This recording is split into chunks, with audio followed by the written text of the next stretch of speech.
Okay, let's talk a little bit about the FR500S Mustangs. In 2007, Ford Racing built a small fleet of Mustangs. They call them Miller cars for Miller Motorsports Park for their driving school. And they built those in 2007. And then in 2008, they built the FR500S, which was a little more advanced than the Miller cars because they were just school cars. And FR500S was designed specifically for the Mustang Challenge Series. The single mark series that you can only run the series if you had an FR500S, and they built, I think, something like 77 of them or in that range. I think it was supposed to be 75 initially, and then they ended up with a few more.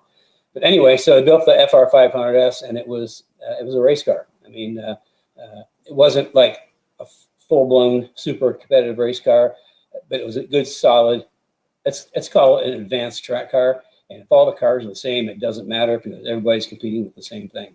Anyway, that's what the FR500 was and the Mustang Challenge. I actually engineered 3 cars, 3 Mustangs for the Speedworks team in 2009, 2010 for the Mustang Challenge. And as luck would have, we were talking with a potential customer, this several months back about his car, his track car, and he was telling me all the problems he was having, and he really wanted to, go through the car and make it better. And he sent some pictures in, and the first one I saw was a trailer, and the trailer door was open, and I said, "Hey, Kerry, that looks like a Speedworks car." And sure enough, I had a full picture. That was one of the Speedworks car, number 44 Speedworks car that I had engineered in the Mustang Challenge, which is really cool. So anyway, what we're doing is, it's a good car, but the way Cliff described it to me, and after we got it here and did a sit down on it, I'm surprised you could even drive it because it was not set up well at all. So anyway, we're doing a complete overhaul of the car. In 2000, the Mustang Challenge ended in 2010. So there was no place for the Mustang Challenge cars to race. So Ford cut a deal with the SCCA, and they homologated them into the World Challenge GTS class.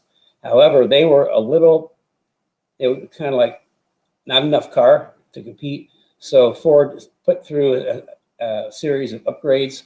They did a top-end upgrade to get more horsepower, and they allowed my suspension, my AGS 4.0 suspension, to be legal. And so what we're doing with Cliff's car is we're, in the spirit of the integrity of the Ford Racing Mustang, we're setting it up to 2011 World Challenge specifications. With one addition, he's getting a new rear suspension, which we'll be talking about at some point. So it's going to be when it rolls out of here. I mean, it's not good. I'm surprised he could drive it as well as he did before, but when he gets it this time, it's going to blow his mind. He's not even going to recognize it's the same car when he drives it. It's going to be faster. It's going to stop. It's going to turn. It's going to feel great. So the part of that is the getting some power. Now you've heard me talk about what I do to cars. I always build the performance or the power foundation first, which is chassis, suspension, wheels, tires, brakes. And that's my 5 secrets from the great cars that I build. And we never really add power until we've got a foundation underneath it. It's like building a house. If you have no foundation and you add a second story, it's going to fall down. Well, if you add a lot of power to a Mustang without going through the foundation, you're going to have problems because the cars were specifically engineered by Ford for a specific horsepower range. And, the brakes, the wheels, tires, the radiator cooling, everything was engineered around that specific power. You dump a whole bunch of extra power into that, you're going to overwhelm some system somewhere, whether it be the brakes, the suspension, you get going fast, the suspension is going to let you down. So that's why we always build the power foundation first. In our track cars, we typically, for the most part, stay away from supercharging. Especially when we got to the Coyote cars in 2011, 2014. They made such great power. We didn't need anything else. So I like naturally aspirated for the track for a couple of reasons. Number one, adding a supercharger package to the front adds weight. Number one. Secondly, it adds complexity. The more things there are to go wrong. So, I mean, sure, they get fast, but in the same token, a Mustang, if you put like a positive displacement, like an Eaton style supercharger, you can't put the power down. I mean, you're just going to spin your wheels off the corner. So that's why we stick with naturally aspirated. And, you know, time and time again, I've proven that. I can get off the corner so much quicker than a GT500. I pass them down the straightaway because I'm carrying more speed. Remember, exit speed is everything on track. So anyway, we're putting an incredible power foundation underneath the Cliff's car. Oh, he's also getting the Pro 4R, my Pro 4R race brakes, because he was complaining that he never really had a good pedal, never really was confident in the brakes. That's going to change. I think you've seen them before when I featured them. Our Pro 4R race brakes are amazing. They have all the features of like $8,500 a set race brakes, except they're lighter and the cost like half the price. So we're pretty happy with those. And if you got a dedicated track car, race car, you really need these Pro 4R front brakes. Okay, getting back to what we're going to talk about today, and that's power. We're going to add some power. You've got the foundation done, so now it's time to put power. Now, as I've talked about before, the bottom end of the motor, you don't make power at the bottom end, although you can lose power. If you have bad rings or anything like that, you can lose power on the bottom end.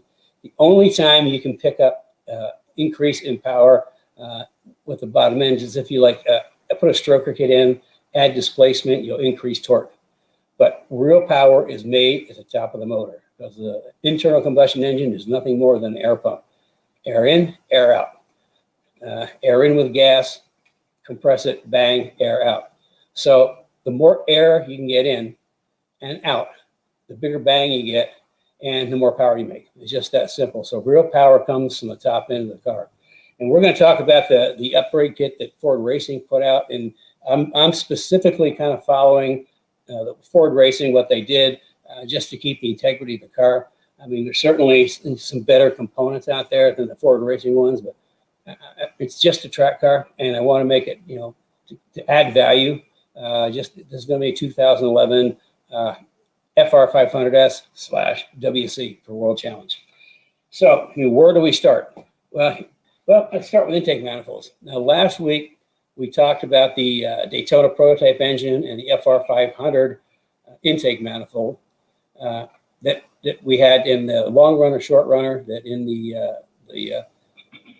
FR500 magnesium intake manifold that I have. We took out the butterflies so that we didn't use the long runners. Long runners are in there for torque.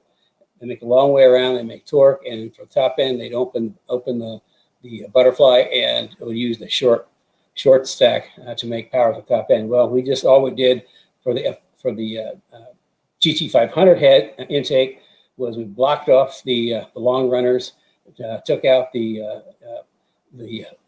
butterflies, and we just run the short stack. Makes a lot of power at the top end. Now the Daytona prototype engine that we had, I didn't take it apart because it's too complicated, but we looked at the underneath and we could see that the runners were actually kind of mid-length.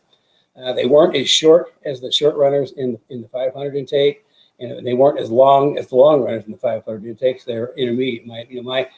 I'm guessing the reason for that is an endurance car. I mean, they want the thing to run, day and night, so they didn't really tweak it to max, and also this combination of torque and power. So that's kind of we talked about: long runner, low end torque; short runner, high end power. So with that, let's take a look at our manifolds. Now this is a stock manifold right off the car, and we'll look at the bottom side, and you can see the charge motion centers right here. And what they do is, instead of running two different runners, they actually kind of close those off, and it makes more torque, and that's why they're in there. Of course, at top end, it's just something to get in the way, and you can see by the length that these runners go all the way around, and they'll come all the way underneath. So it's a pretty long runner, which means it's going to make torque, but also they'll make some power on the top end, but it's mostly like torque and mid-range is what you see how this manifold was constructed. And with these little charge motion things that and it just get in the way. And that's what we took out of the 500 intake. Now this is nice. This is the Ford Racing high performance intake for 3 valves. And first of all, it's a lot lighter than the factory. But second of all, we start looking at the business end, and you can see there's no flappers, no charge motion, just a straight through. In fact, again, you can see where they kind of just where the charge motion used to be, they just block that off. And you can see by the runners, they're kind of a mid-length runner, so they're going to make both power and torque. The runners are shorter than the factory, but not as short as like a straight stack. So it's going to make good power and torque, and it's a lot lighter. And this is a really nice piece. And you can see it doesn't look like the factory. It has a much bigger plenum up here on the top, which a lot of plenum gives you a lot of air in there, so they work better. So now getting air into the throttle body, or into the intake manifold, takes the throttle body. Now this is the factory throttle body. I think it's about 55 millimeters. And this is you can see that Ford Racing 62 millimeter throttle body. And like I say, there's bigger and better throttle bodies out there, but I want to stick with the Ford Racing one because they engineered it. You know, I also talked about if you just put a throttle body on a car, you're not going to see that power increase. I mean, you might imagine it's more powerful, but the increase in power is just going to be minimal because that's only one piece of the puzzle. I mean, you can't add one piece of the puzzle and expect a huge result. It takes all the pieces of the puzzle to make good power. So all you do is add a bigger throttle body. The chances are you can actually lose a little torque and throttle response because when it opens up, there's like too much air. It can come through the throttle body, then the intake manifold or heads can handle. So, but for this is the one that Ford engineered, 62 millimeters. There's bigger throttle bodies out there. That I mean, I want to stick with that because I think that's sized just about right for the power we want to make. So that's the throttle body. Now another piece of it is the Ford hot rod camshafts, and you can see a little bit. They're pretty lumpy. It's kind of round. I mean, this has a distinctive, boom, boom, boom, kind of horsepower sounding. But they also, I mean, there's more lift and there's more duration. And again, we're getting back to an air pump. So if there's more lift in the cam and more duration, that means how long the valve is open, and you get more air in, and then more air out, and makes more bang. But here comes the sweetest part. Now, when I wanted to do this, coffee time, I talked about cars, now I'm having my coffee. Now, the real piece that makes this work are the cylinder heads. Now, at the time, Ford offered an improved cylinder head as part of the package. It's no longer available. So what I did is I called up our buddies at Livernois in Dearborn, and they do an amazing job of CNCing cylinder heads. They've got for the 3 valve, they have a stage 1, stage 2, and stage 3. But seeing this is a track car, we want to pick up power, but we want it to be reliable. The stage 1 just wouldn't give us enough of what we're looking for. The stage 3 would be like too much for just a track car.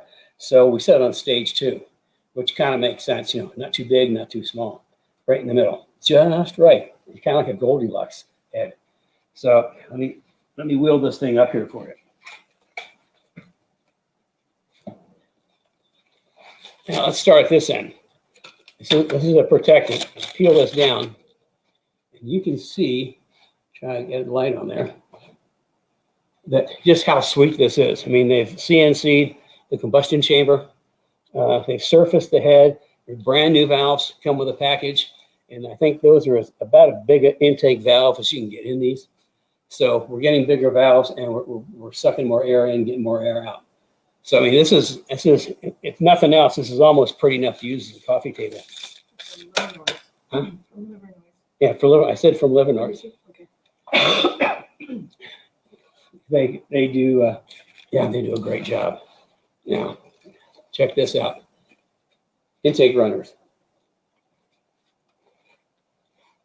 It's hard to see, but you can just see how sweet the CNC job is. I mean, that is some really, really craftful work. That is really, really well done. And you can just see how nice the intake port is. They've taken a lot of material out, and they made it really want to suck a lot of air. Once it gets in, you got to push the air back out. So we'll spin this around to the exhaust side. And once again, just look at this. Look at those ports. I mean, have you ever seen anything nicer?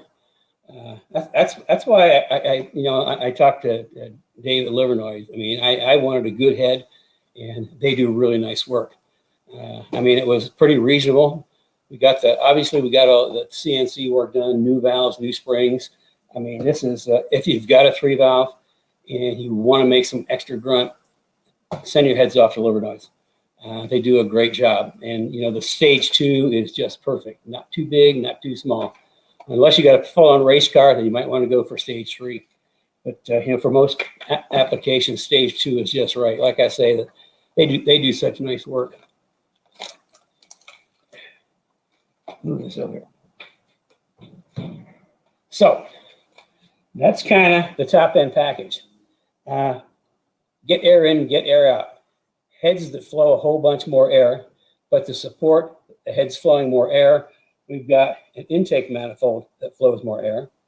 We've got a camshaft that adds lift and duration, which flows more air.